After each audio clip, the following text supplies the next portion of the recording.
pamokslų seriją apie bažnyčias. Praeitą sekmadienį Viktorija pamokslavo gerą pamokslą ir man reikėjo tokios pertraukėlės iš tikrųjų, kad gaučiau iš Dievo, nes noriu iš Dievo gauti, o ne pats nuspręsti, kur turėtume mes toliau veikti ir ko mes turėtumėm toliau mokytis. Ir Dievas labai stipriai mane kalbino apie maldą ir šaukia melstis. Iš tiesų, per pastarąsias savaitės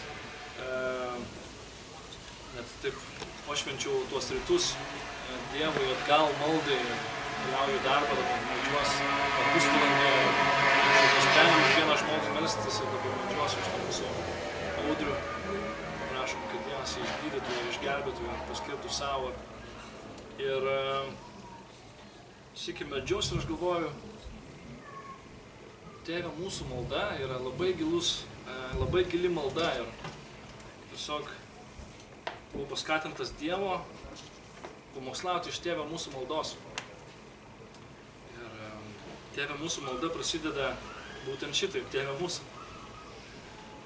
mūsų, kuris esi danguje. Ir parašyta Luko Evangelijoje 11 skyriui, nuo 1 iki 4 eilutės,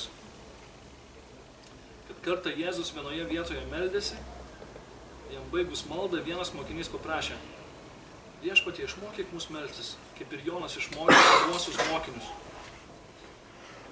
Jėzus tarė jiems: kai melsite, sakykite: Tėve, teesie šventas tavo vardas, teateinie tavo karalystė. Kasdienės mūsų duonos duok mums šiandien. Kasdien ir atleisk mums mūsų kaltes, nes ir mes atleidžiame kiekvienam, kuris mums kaltas, ir nevesk mūsų į pagundą. Taip pat Evangelijoje pagal Matą dar parašyta: bet gelbėk mus nuo pikto, nes tavo yra karalystė, jėga ir šlovė per amžius. Amen. Ir iš tiesų aš galvoju, jeigu Jėzus Kristus mokė melstis šitaip, tai galbūt iš tikrųjų mes taip ir turėtume melstis. Ir Jėzaus žodį visada mes turim nagrinėti ir labiau gilintis į jį dėl to, kad tai sako Kristus, kuris mums nori gero ir nori mus kažko išmokyti. Ir šiandien aš noriu pakalbėti apie Tėvę mūsų, kuris esi danguje. Ir norim papasakoti tokią istoriją apie Musę. Sykį Musė skrido pro maldininką ir pamatė, kad jisai meldžiasi. Priskrido arčiau ir klausė: ką čia darai, maldininkė? O maldininkas sako: meldžiuosi. Ir toliau meldžiasi. Musė dar labiau prisiartino, jau visai prie pat maldininko ir sako: ei, bet juk vabzdžiai nesimeldžia. Maldininkas nieko nelaukęs griebė Musę su savo aštriomis, tarsi ašmenis rankomis ir girdi Musę šaukiant: Tėve mūsų, kuris esi danguje. Ir tikrai kaip dažnai mes elgiamės taip kaip Musė.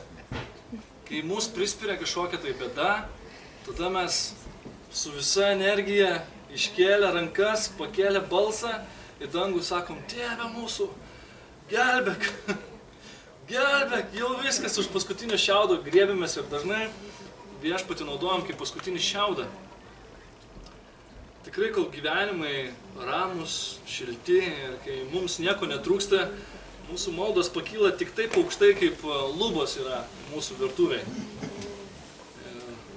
Tačiau kaip suintensyvėja, kaip papuolame į išbandymus arba kai sunkumai mūsų apsupa, nors net ir tada dažnas priekaištas sakom Dievui: Dieve, kodėl man? Ko aš čia nusikaltau? Aš einu paskui tave, aš čia tau tarnauju. Aš tu šventas noriu būti. Kaip čia dabar man tie išbandymai? Kaip tu man čia jūs duodi? Ir žinot, ir praeityje, ir dabar Dievo žmonės kelia balsus į dangų ir meldžiasi prieš pasaulio neteisybės, tikėdami, kad juos Dievas girdi ir mato didžiulius stebuklus vyksta. Aš savo gyvenime esu patyręs nepaprastų stebuklų, kai meldžiausi. Ir kitų gyvenimuose tikrai, žinau, jų netrūksta. Malda yra galingas dalykas. Mačiau, Facebook'e buvo toksai Evgenijus Semčenko pasidalino tokį liudijimą vieno vaikinuko iš Korėjos.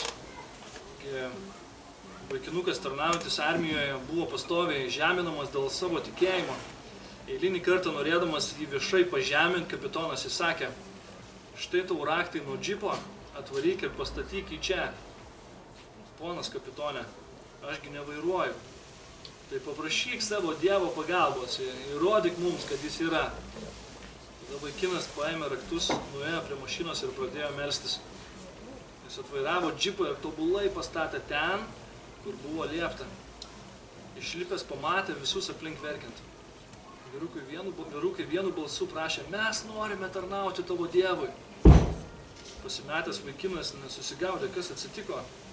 Tuomet kapitonas atidarė džipo kapotą, o ten iš viso nebuvo variklio. Tada vaikinukas atsiduso: matot, Dievas, kuriam tarnauju, yra neįmanomų dalykų Dievas. Jis suteikia gyvybę tam, kas negyva. Jūs galvojate, kad gyvenime yra neįmanomų dalykų, bet su Dievu viskas įmanoma. Dievo specializacija yra neįmanomi dalykai. Aš kažkada buvau sakęs, jeigu mes norim pamatyti Dievą veikiant, mes turim iškelti kažką neįmanomą. Tada Dievui atsidaro scena, rodyti savo galybę, savo šlovę, kaip jis gali atlikti neįmanomus dalykus. Žinoma, dažnai tiems, kurie meldžiasi, atrodo, kad tos maldos yra tarsi mažas lašelis vandenyne. Tarsi, argi Dievas mane išgirs. Kiek aš galiu melstis už vieną dalyką, tarsi įpilu tą lašelį į vandenyną ir galvoju, kad kažkas pasikeis. Bet taip nėra. Nes kaip ir Biblija parašyta kiekvienam asmeniškai, taip ir Dievas yra mūsų ir tavo. Kaip Bibliją mes paimam į rankas ir mes galim tikėtis tai, kaip jinai yra parašyta man asmeniškai, tai taip pat ir Dievas yra ne tik mūsų, bet ir tavo. Sykį Osvaldas Čembersas pasakė: malda neparengia mus didiems darbam, bet pati malda yra didis darbas. Pasaulis keičiasi, kai Dievo žmonės meldžiasi. Malda yra galingas darbas. Gal žinot tokį veikėją Martinas Liuteris Kingas, jisai sykį meldėsi tokia malda, nes jis taipogi buvo pastorius.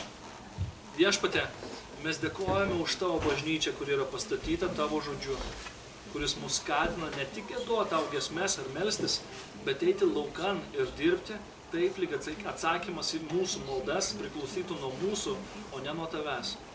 Padėk mums suprasti, kad žmonija buvo sutverta šviesti tarsi žvaigždės ir gyventi visą amžinybę.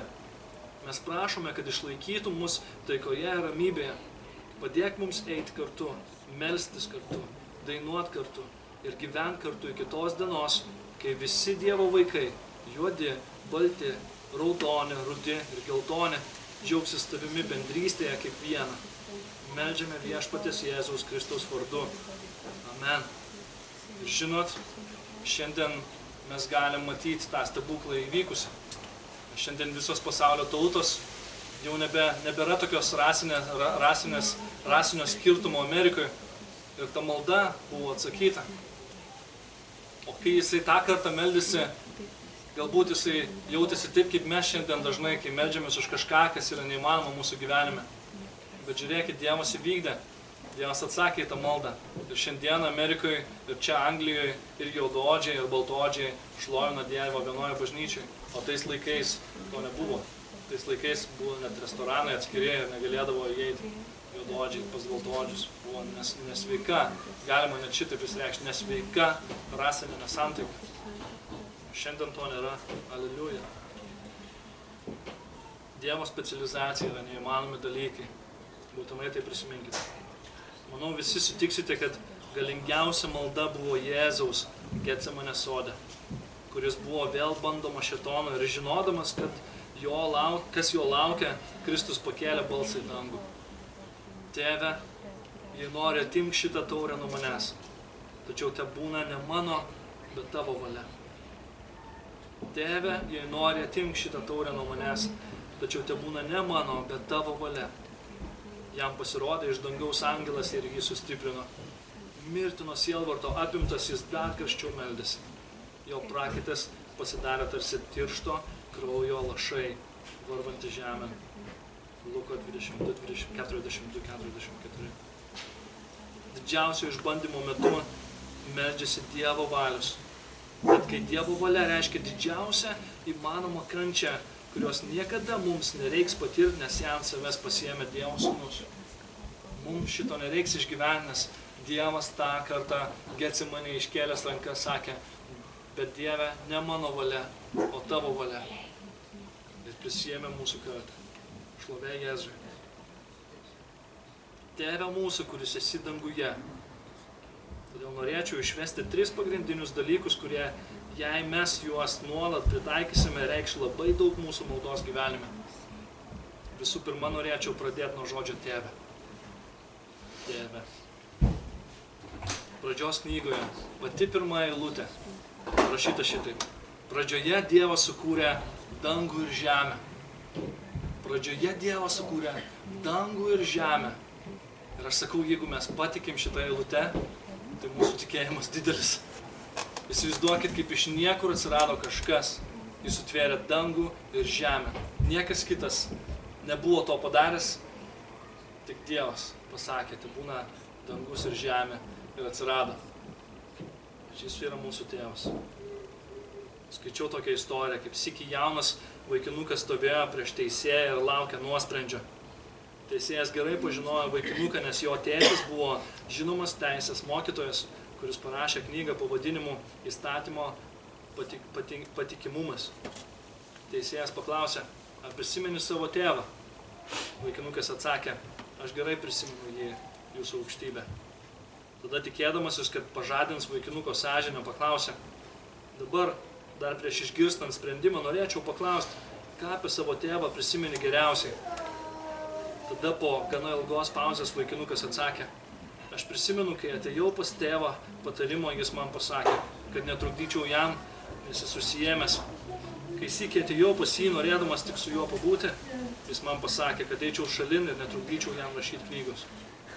Tada pažvelgė į teisėją, jūsų šviesybė, jūs mano tėvą prisimenate kaip didį teisininką, o aš kaip prarastą draugą. Deja, užbaigė knygą, tačiau prarado sūnų.